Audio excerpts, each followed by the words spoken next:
war against the German people to save the British Empire. Even the formidable Nazi propaganda machine could do little to make Germany's position appear anything but compromised by the beginning of October 1944. For the early part of the war, after Nazi tanks had first stormed into Poland, it appeared that Adolf Hitler was invincible. And as time went on, this was something that the German Führer not only believed, but also took for granted.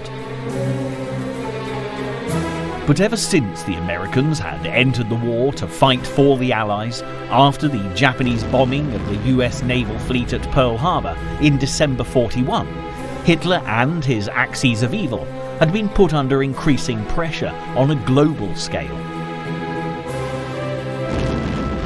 In North Africa, by late in 1942, the Germans had been defeated at the Second Battle of El Alamein, as General Bernard Montgomery and the British Eighth Army had taken on Hitler's Desert Fox, General Erwin Rommel, and won.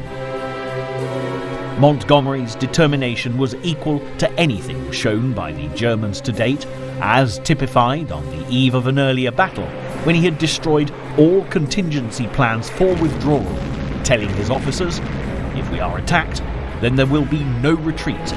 We cannot stay here alive, then we will stay here dead."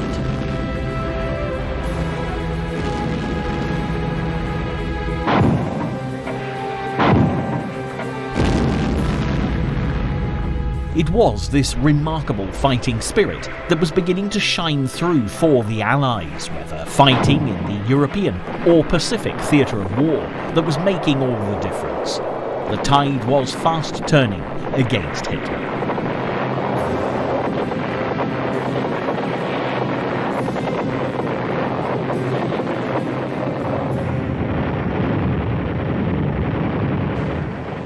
Taking on the might of the Soviet Red Army back in 1941 had also resulted in Adolf Hitler getting more of a fight than he'd bargained for.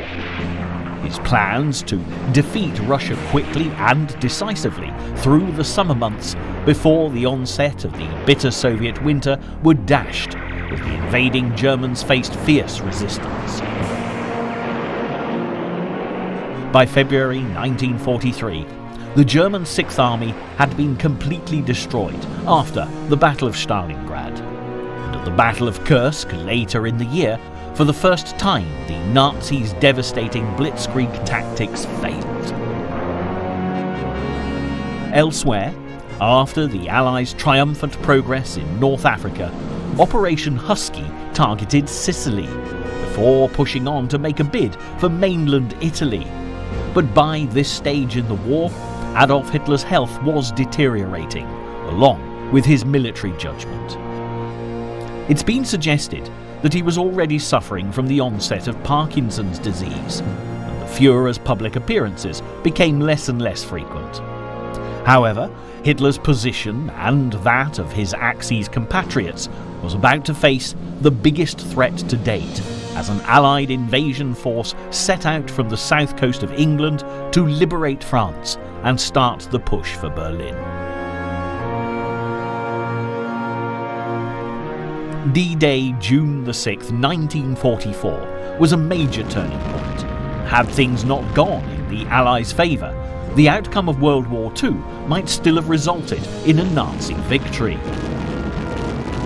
Under the supreme command of General Dwight D. Eisenhower, the beaches of Normandy were targeted, giving the Allies a great advantage, as the Germans were expecting any invasion plan to attack Calais from Dover.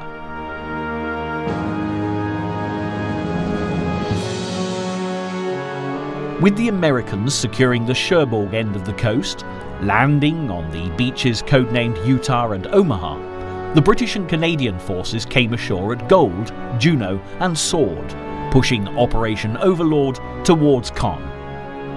By the end of the first day, 130,000 troops had safely landed, and within a month, more than 1 million Allied service personnel had taken the fight back to France.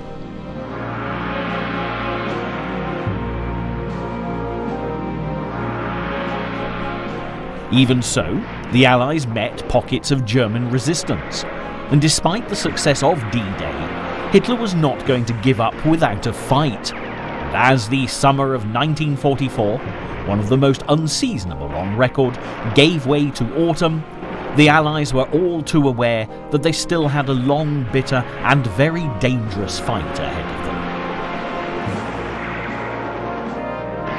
them. Meanwhile, in the east, the Russians were also playing their part, ruthlessly putting the operation, codenamed Bagration, into action. The aim of Bagration was to push all the German forces from what is today the Republic of Belarus back into Poland, and the results were brutal. Historians have described this operation as one of the bloodiest known to man, but more importantly for the Allies, it has also been described as the most calamitous defeat of all the German armed forces in World War II. The Red Army made rapid progress and soon reached Poland, decimating German army units as they went, inflicting casualties that went beyond 670,000. With Hitler's forces fully stretched after D-Day, there was no chance of bringing in reinforcements. Such devastating German losses to the east in Operation Bagration, combined with those to the west during D-Day and the months after, quickly became a major cause for concern for the German people, and morale dropped to an all-time low. Hitler needed to do something, and fast, to prove that the Nazis were still in control, and he unveiled his secret weapon. The V1 had been in production since the beginning of the war, but it was only now that Hitler unleashed the powerful missile on his enemy.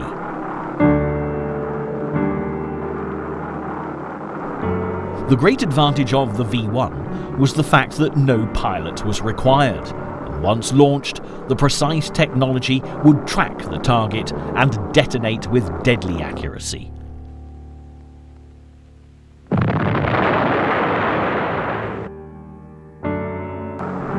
They were soon christened buzz bombs because of the loud buzzing sound the pulse jet engine made, and people always knew when they were about to explode, because after the buzzing stopped, there was an ominous 15-second silence before nearly a ton of explosion was unleashed.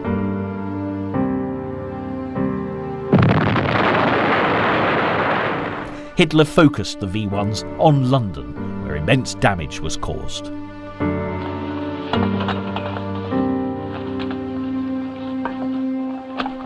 The devastation led to the immediate evacuation of all the children in London, but the British were very quick to deflect these attacks.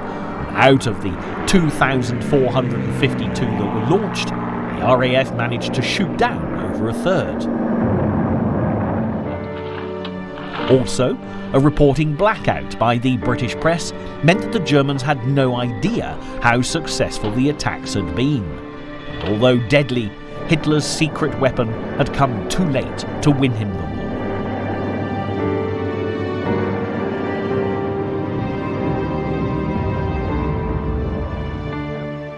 Back in France, a diminishing fuel situation was causing a problem for the Allies, and this stemmed from the lack of deep water ports to ship in supplies.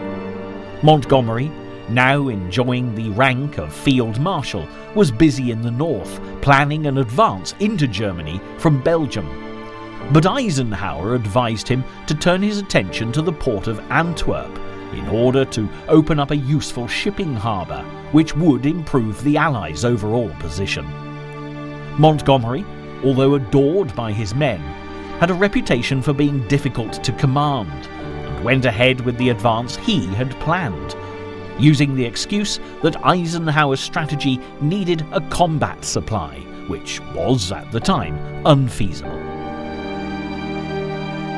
Codenamed Operation Market Garden, Montgomery had pushed forward in late September with short, sharp, concentrated thrusts across the River Rhine. The Rhine was one of the biggest natural barriers that stood between the Allies and Germany, So Market Garden's biggest goal was to secure the bridges intact, which would allow for a fast advance towards Berlin. The market part of the mission referred to the large-scale airborne attack, which was vital for positioning, and the garden part made reference to the ground troops. For the operation to be a success, these two forces needed to work together in perfect unison. But due to the lack of planning, problems began to arise. Previous operations as large as this took months to strategize and rehearse, but the preparations for Market Garden had been completed in just 1 week, with no rehearsal and almost no tactical training.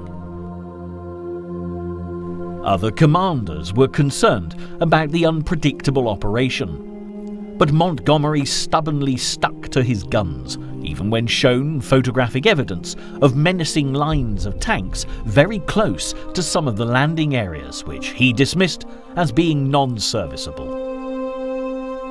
Operation Market Garden failed in part because the fuel situation due to the Allies' failure to secure a port meant that the Germans had enough time to bring in reinforcements and consolidate their position. There were some 20,000 Allied casualties by the time Montgomery was forced to withdraw, and precious time had been lost. It was now vital that a solution was found for the fuel problem, because without a steady supply route, the Western Allies' push for Berlin would be seriously thwarted. Just as Eisenhower had wanted in the first place, the Belgian port of Antwerp was the Allies' next target. But as the bitterly hard-fought Battle of the Scheldt got underway, it was far from being an easy task for the Allies. The battle began on the 2nd of October along the Scheldt River. Despite the fact that the Germans put up fierce resistance to defend the port, it was eventually secured and immediately brought into service for Allied shipping. The opening up of Antwerp, combined with the successful capture of the major port of Marseille in the south of France, finally put an end to the crippling supply shortage that was threatening the Allies' ever-improving position. The beginning of October also saw the end of the Warsaw Uprising, which is as controversial today as it ever was. The uprising saw Polish nationals fighting to liberate their capital city from the Germans. It was a major part of the Polish Home Army's Operation Tempest, which aimed to free Poland from the Nazis before the Soviets could take control. It was soon clear, however, that Warsaw was too heavily guarded for the Poles fighting alone, giving the Russians the perfect opportunity to settle old scores. After Bagration, the Red Army were less than 10 kilometers away from the struggling Polish Home Army when they were ordered to come to an abrupt halt. The Soviets looked on as the Poles continued to fight a bloody battle for 64 days before finally waving the white flag of surrender. At the heart of the controversy is speculation as to the reasoning behind the Russian leader, Joseph Stalin, failing to come to the aid of the Polish Home Army. Some historians have suggested that Stalin had called the army to a halt so that the Polish home front could be defeated, as they would be opposed to the Soviet regime after the war, while the Russian explanation was that lack of fuel and sheer exhaustion prevented a timely intervention against the Germans. That the Soviets were busy during October is undeniable, and on the 6th they began the Debrecen offensive in eastern Hungary. If the Russians could secure the area, it would give them a wide-open gateway into Germany from the south. The ferocious attack began with the 2nd Ukrainian Front storming past the Hungarian Third Army. But then progress slowed, and the Germans were able to build up a strong defensive line. The Soviets treated the civilians of Hungary with utter contempt, committing atrocities that made the Hungarian troops fight even more determinedly, and despite being outnumbered along with the Germans, they managed to ensure that the Battle of Debrecen ended with the honours even. But the Axis could not hold the Russians at bay for long, and on the 4th of November, the Red Army managed to secure the Hungarian capital Budapest and the surrounding area. October also saw the liberation of Athens. Greece had been invaded by the Italians in 1940, but managed to fight them off until Hitler reluctantly sent in his men in 1941. And from then until 1944, Greece was an occupied nation under Axis control. However, the exiled Greek government did manage to raise an army, which became very useful to the Allies in the North African and Italian campaigns. At this point, in 1944, the Russians were already advancing into Romania and Yugoslavia, and the German forces occupying Greece were strategically withdrawn, as they were in danger of being cut off by the Soviet advance. And when the Western Allies took control after liberating Athens, the Greek government in exile returned just over a week later. However, losing occupied territory wasn't the only thing that Hitler now had to worry about. Paranoia and distrust of the people around him was also a growing issue. And this was not without foundation, because there were a number of assassination attempts made on Hitler's life throughout 1944. But Operation Valkyrie on July the 20th came the closest to succeeding.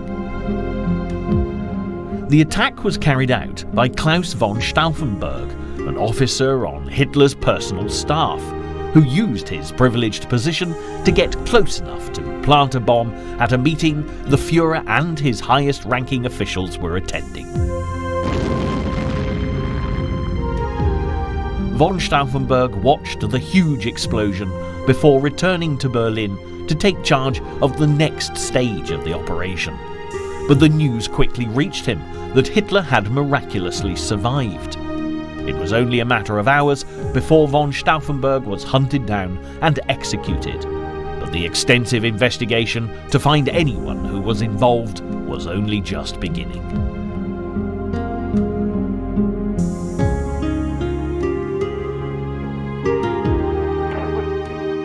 The brutality with which the accused were treated knew no bounds. Even some of Hitler's closest associates were implicated in the plot. Werden Sie meine Knarre angenommen, wäre ich auf dumme Gedanken gekommen. Aber natürlich, Sie haben ja bestätigt, dass die KV sind. Also, und werden Sie hier nicht unverschämt. The most shocking name to appear was undoubtedly that of Erwin Rommel, Hitler's most trusted desert fox who'd fought so hard for the Nazi cause in North Africa. Rommel was then singled out for further distinction, as it became obvious through late 1943 and into 44 that an Allied invasion of France was becoming even more likely, and he was given the task of defending the French coast. When D-Day finally dawned, catching the Germans off guard, Rommel did all that he could to fight back, but fate quickly dealt him another cruel blow. On the 17th of July, an air attack resulted in Rommel's car being bombed, and he was hospitalized with serious head injuries. During his military career, Rommel had always been against some elements of the Nazi regime, especially the maltreatment of Jews. And when it came to the investigations after the 20th of July assassination attempt, the Desert Fox came under suspicion. When documents from the coup's headquarters were located, Rommel's name was there, not only as a potential supporter, but also as a possible leader if the assassination and subsequent takeover should prove successful. Even though there was no actual evidence of the conspirators communicating with Rommel, the Nazi inquisitors were on the injured man's case.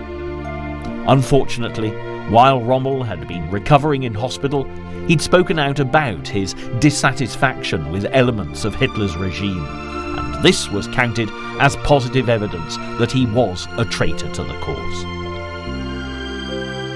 Head of the Nazi Party Chancellery Martin Bormann was convinced that Rommel was guilty and pressed for the case to be put to the People's Court. But on the 14th of October 1944, Rommel received a visit from two Nazi officers who had a proposition for him to consider. Rommel was, of course, highly respected and a hero of the German people, which is why, no doubt, he was given a choice. The officers informed him that he could either face Bormann and the People's Court, which would also mean the prosecution of his family and staff, or he could take his own life. The latter would mean Rommel received a state funeral, and his family would be given a full pension, and his death would be reported as that of a patriot. Rommel bid his family farewell and left with the two officers, who just hours later phoned his wife to say that her husband was dead. The German people were told that Rommel had died of a heart attack, and as promised, he was buried with full military honours, with Hitler sending Field Marshal von Rundstedt as his representative. But as Rommel was laid to rest, the first major battle to take place on German soil was well underway at Aachen. The Battle of Aachen began on the 2nd of October with the Germans fighting fiercely to defend their city, which was under attack by the Americans. Ironically, during September, the German commander of the city of Aachen had seen his men were going to be seriously outnumbered, so had offered to surrender to the advancing Americans. Somehow, instead of going to the Allies, the letter of surrender was delivered to Adolf Hitler, and the unfortunate commander was immediately arrested and German reinforcements sent in. Despite the brave fight put up by the Germans, their efforts were in vain, with the Americans having almost 90,000 more soldiers than their enemy. The battle was going to be one-sided, to say the least. But because the Germans were on their own territory, they were able to hold their lines for a while, as well as managing to inflict heavy casualties on the Americans before their inevitable defeat. By the time the battle was concluded as a decisive Allied victory on the 21st of October, the casualties for both sides were in the region of 5,000. But as the Germans also had 5,600 of their men captured, it was a heavy price to pay in a battle that had been a foregone conclusion.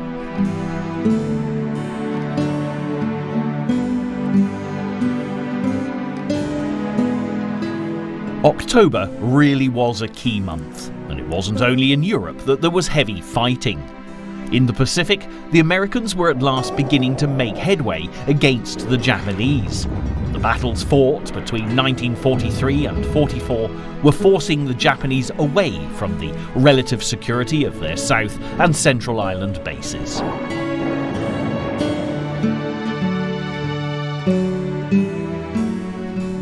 When the Japanese had taken control of the Philippines back in 1942, the American commander of the United States force in the Far East was General Douglas MacArthur, and President Roosevelt himself had ordered MacArthur to leave the Philippines where he was based. MacArthur was reluctant to depart, feeling the US Army owed it to the people of the Philippines to stay and fight, and even considered resigning his commission to continue on as a private soldier. However, in the end, MacArthur followed orders and left for Australia, but not before he vowed to return to see the Philippines liberated. And on the 20th of October 1944, MacArthur and his staff waded knee-deep through the water to march ashore on the Philippine island of Leyte as the American general fulfilled his promise. The Battle of Leyte Gulf, a body of water to the east of the island, engaged the US and the Imperial Japanese navies and raged between the 23rd and the 26th of October. This was considered by many to have been the largest battle at sea of the Second World War, in fact, the whole of naval history, but it can actually be segregated into 4 major battles. Fleet Admiral William Halsey was in command for the Americans, and his in-depth planning, combined with determined leadership, meant that by the 26th of October, the Allies had secured a decisive victory, despite being subject to the first ever organised kamikaze bombings.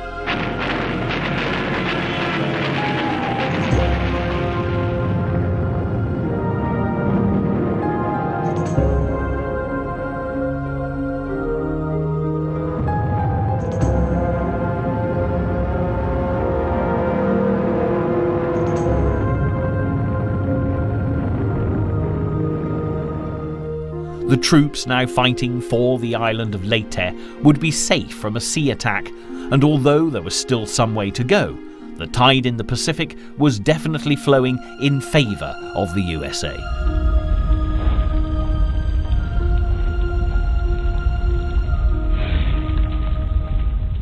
Nevertheless, while the outcome in the Pacific was as yet far from certain, the Western Allies were, by this time, beginning to believe that victory in Europe and the end of Hitler's reign of terror was in sight. As the Russian Red Army made swift and brutal progress, the Americans were discovering that fighting the Germans on their home territory was a dangerous business. A prime example was the Battle of Ardennes Forest, an area that skirted the border between Belgium and Germany. After the immediate shock of D-Day, the Germans had managed to consolidate their position and had built up their defences, which was, at last, slowing down the Allied advance. As the Allies moved into Germany, one of their major goals was to clear all of Hitler's troops from this heavily forested area, which would in turn prevent the Germans from reinforcing their front lines further north, between Aachen and the River Ruhr.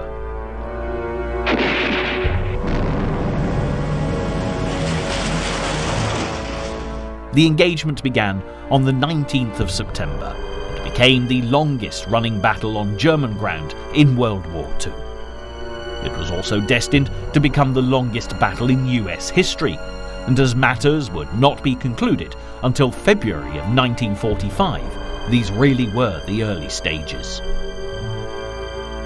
For the Germans, this was a vital piece of territory to hold, not least because Hitler was still planning a major comeback with his Ardennes offensive, which would become better known as the Battle of the Bulge. It was to be an important staging area for the many troops, vehicles and armaments required to put the plan into action. The Americans naturally had their own agenda, including taking control of River Ruhr's dam, which could be opened to flood the entire area, something they might either want to do or, more importantly, prevent the Germans from doing.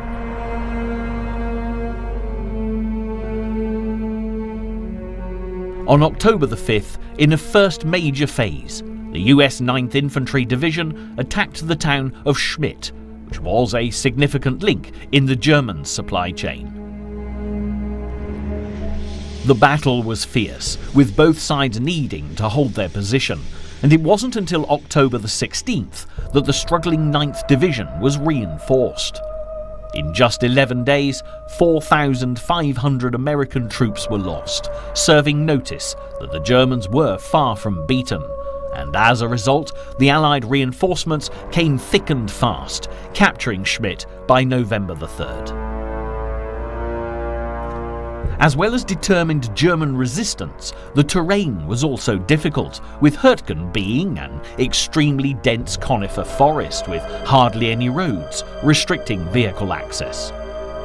In the few clearings, the Germans had preset their guns to fire with deadly accuracy, and they'd also been able to plant minefields that were covered by the winter snow of 1944. Equally, the dense forest caused problems for Allied planes, as there could be little air support for the troops below. The terrain became an even bigger problem in the second phase of the attack, as not only was the weather worse, but also tanks became essential in the battle. American engineers did manage to blast tank routes through the battle zone, but it was a perilous exercise.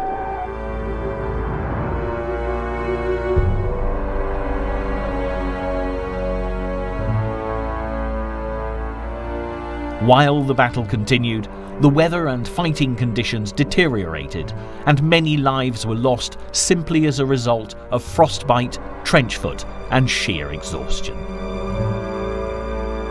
A number of the Americans fighting here had also been involved in the Normandy landings.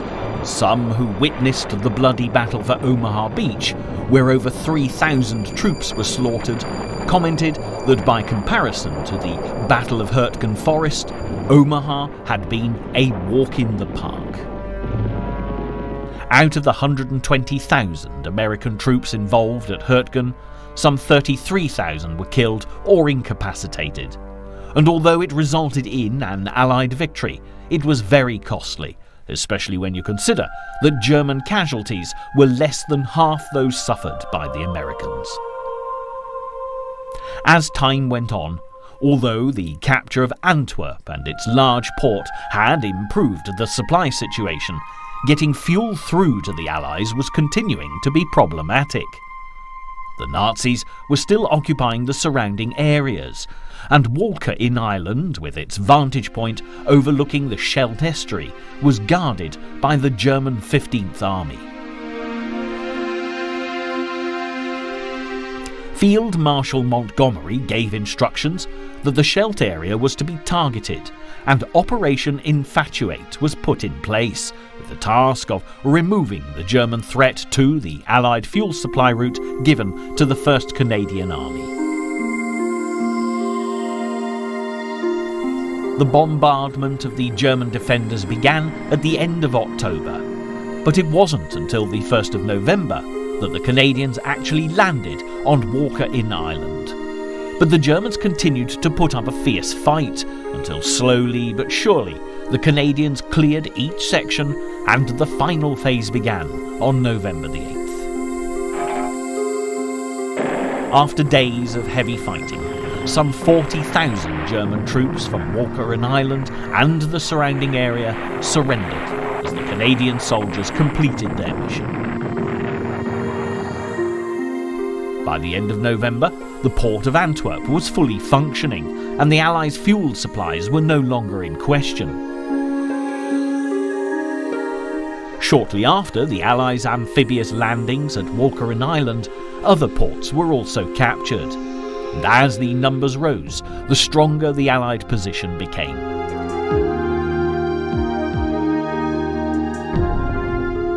The port of Zeebrugge in northwest Belgium had also been captured by the Allies in early November, marking the complete liberation of the Belgian nation.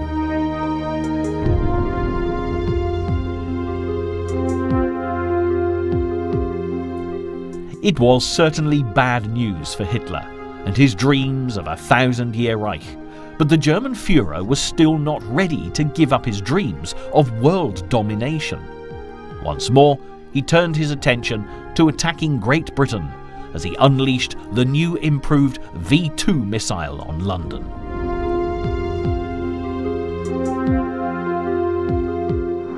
German engineers had been set to work improving the V1, which had already dealt the people of Britain a terrible blow. However, the V1 had given a warning of its arrival due to the loud buzzing sound it made, and refining the V2 so that it was silent would improve its effectiveness dramatically. Speed and trajectory were also updated, which made it almost impossible for the V2 to be shot down by anti-aircraft guns. The V2 was the single most expensive project of Hitler's Third Reich, and at 100,000 Reichsmarks per rocket, the cost eventually became a problem. But not before Hitler, believing this to be a winning weapon, created 6,048 of these deadly rockets. There was also a tragic human price paid in the production of these weapons, as they were manufactured in factories manned by inmates of the Mittelbau-Dora labour camp, and some 20,000 workers lost their lives before Hitler's new V2 was ready to launch. The first V2s were actually fired in August 1944, but it wasn't until mid-November that they really got on target, hitting Britain about 8 times a day. When attempts were made to shoot them out the sky, the massive quantities of artillery shells raining down caused more damage than the rocket itself, and an alternative counter-offensive was needed. It was evident that once the V2s had been launched, stopping them in their tracks was nigh on impossible, and the British knew that their only hope of destroying the rockets was to do so before they'd even been fired.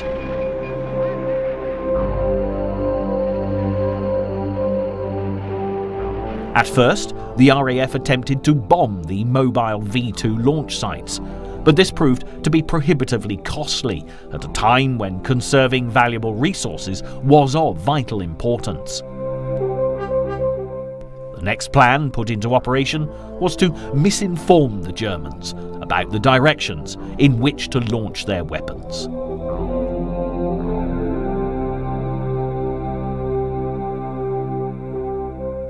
British intelligence worked tirelessly so that false impact reports were sent back, and eventually they managed to get the Germans directing the V2 rockets to targets in less populated rural areas. Far from solving the problem, such measures just lessened the impact, and so late in the day, the most successful form of counterattack had to be the Allied advance towards Berlin, targeting the V2 launch sites as they went, pushing them out of range. But this was going to take some time, and as 1944 drew to a close, the V2s continued to be a very real threat to London and the surrounding areas. Despite the colossal expense of the V2 project and the undeniable success of the attacks on London, Hitler's miracle weapon would make little difference to the outcome of the war. The spirit of the people of London remained optimistic, although the V2s could hit at any time as they attempted to go about their daily business.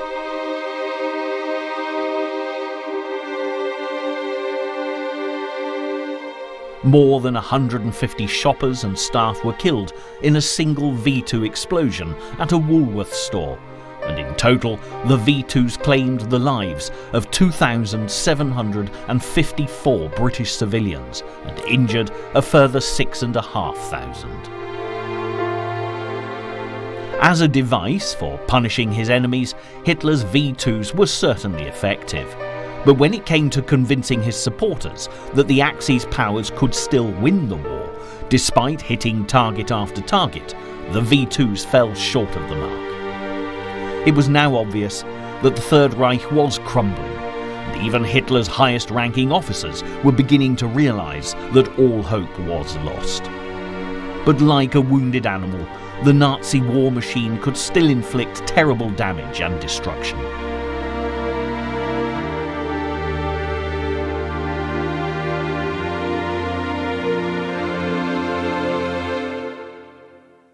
Hitler was determined to fight on, and as the German position was carefully scrutinised, plans were put in place for one last stand.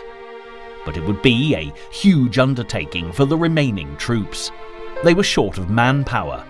The Luftwaffe by this stage had been pretty much neutralised by the RAF, and as the Allies' fuel supply improved, the Nazis were left struggling after their Romanian oil fields had been bombed.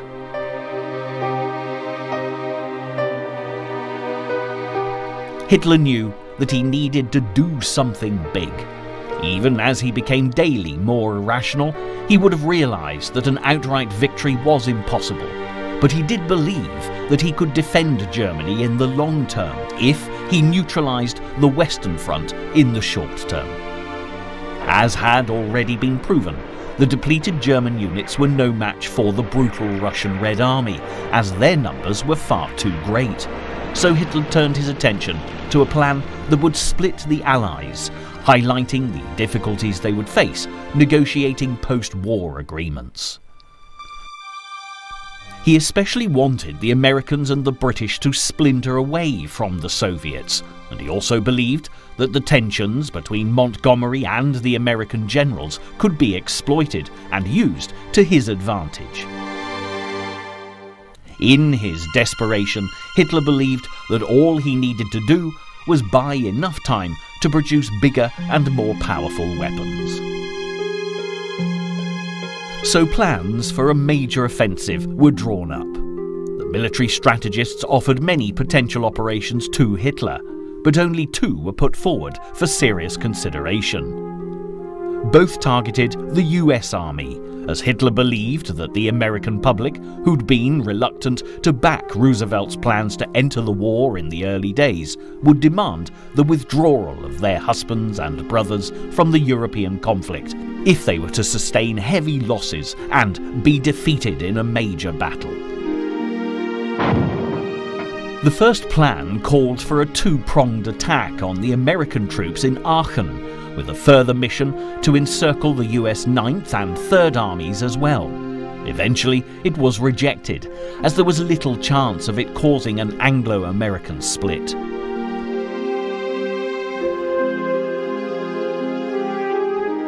The second plan, however, had far more scope. Using their trademark blitzkrieg tactics, the Nazi objective was to split up the American and British lines and capture the port of Antwerp, which would not only cut Allied access to supplies, but also trap 4 complete armies behind German lines.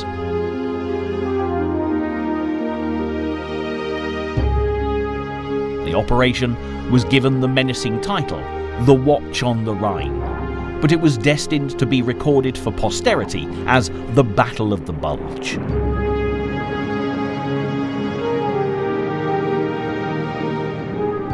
In September 1944, the area of attack was discussed in detail. Hitler was insistent upon using the Ardennes as the staging area for the battle. The success here, in the Battle of France in 1940, had been crucial, and the Allies were unlikely to suspect a Nazi attack coming from this region, as they focused on their own push towards Berlin.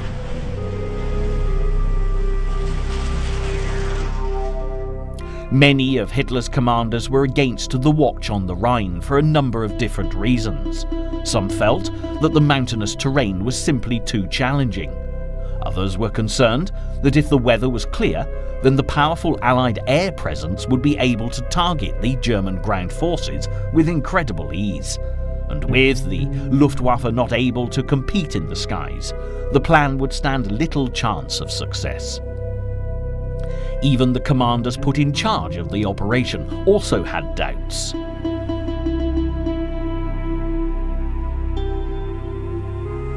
Field Marshals Walter Model and Gerd von Rundstedt believed that the additional task of capturing the port of Antwerp was too risky, and offered an alternative strategy to Hitler, but he insisted that the battle plans go ahead unaltered. The Watch on the Rhine called for 45 divisions with extra units to form a defensive line once battle had commenced. With the manpower shortage the German army was suffering, they could only muster up 30 divisions, and this really was calling upon their last reserves.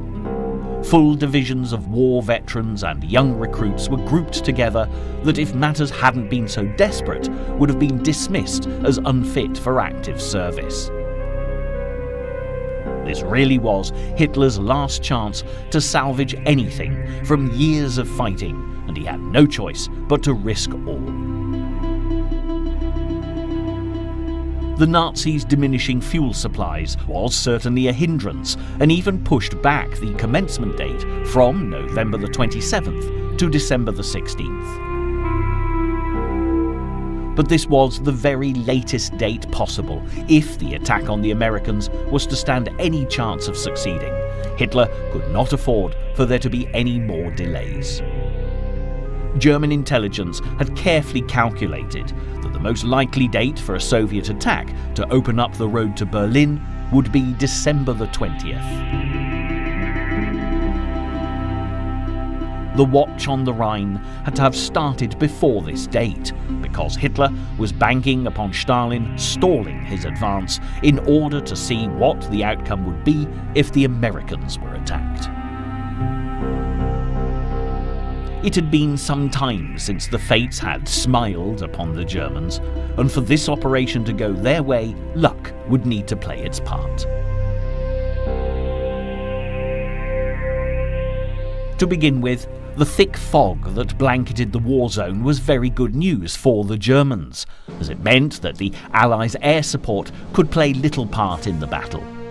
Also, the Germans managed to keep their plans highly secret, and the element of surprise would definitely give them a major advantage. The Americans, without doubt, had superior manpower, so it was vital, if the Germans were to stand any chance at all, for the attack to come as a complete surprise.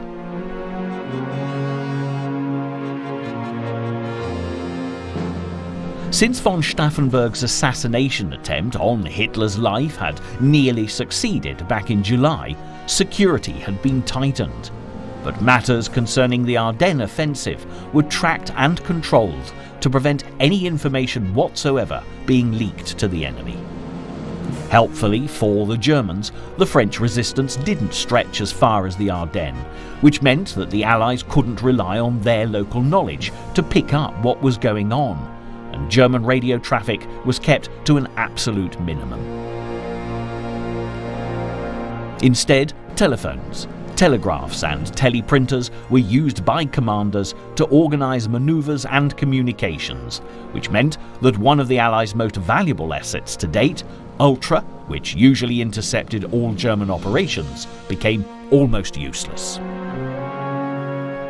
The Germans also employed similar tactics to those used by Eisenhower when he'd been planning Operation Overlord, with all movements that were linked to the Ardennes offensive carried out at night under a blanket of darkness.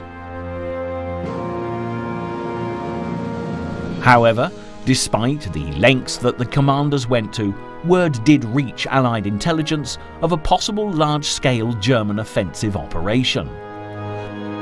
But the Allies couldn't see how such a course of action would be possible for the almost vanquished Nazis, and the warnings were ignored as they pursued their own agenda, pushing ever closer to Berlin. As a consequence, there was little aerial reconnaissance undertaken by the Allies, and Hitler's master plan quite literally went unnoticed. Beginning at around 5 AM on the 16th of December, a devastating bombardment on unsuspecting US troops based in the Ardennes was launched.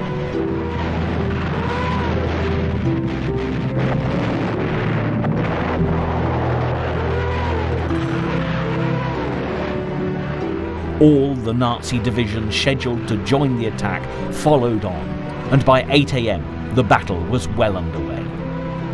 The thick fog that had set in the night before really helped the Germans, making an Allied air response unfeasible. But as conditions worsened, the fog proved less advantageous, as the attacking troops were forced to go at a much slower pace than had been hoped for. With the advantage of surprise, even with very limited troop numbers, the German divisions managed to encircle 2 American regiments in a pincer movement and force them to surrender.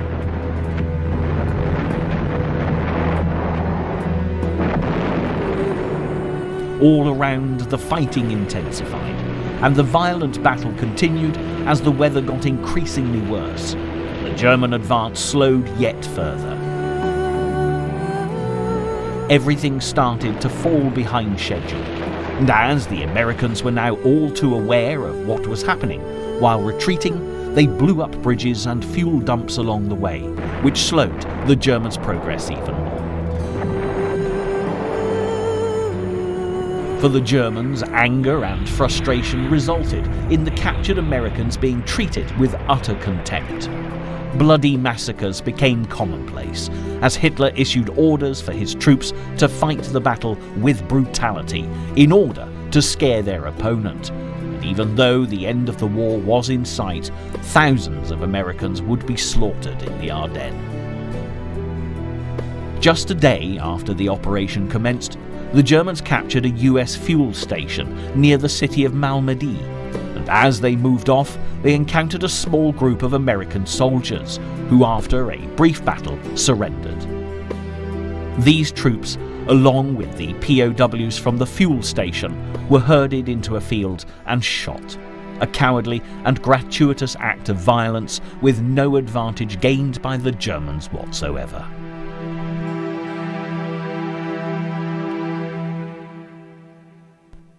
This futile act of brutality was eventually treated as a war crime, and the Malmedy massacre, as it became known, was tried on the 16th of May 1946, and the commander responsible for ordering the atrocity was sentenced to death by hanging, along with 42 other members of his division.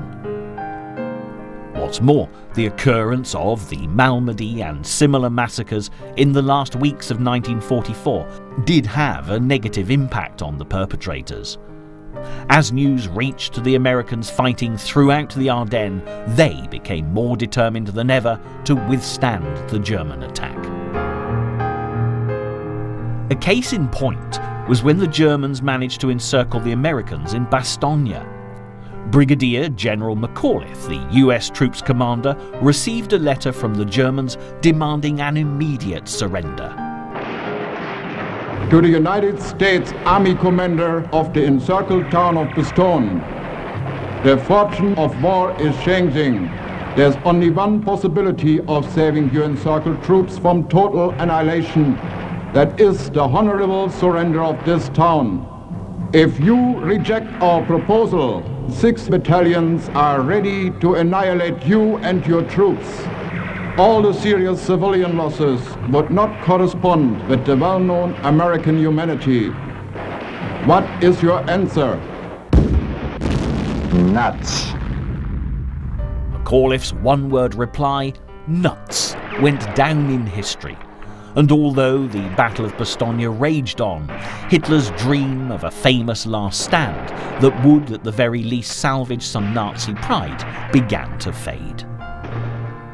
The outcome of the Battle of the Bulge would not be decided in 1944, and as the fighting continued through Christmas and into the new year, the casualty figures for both sides continued to rise.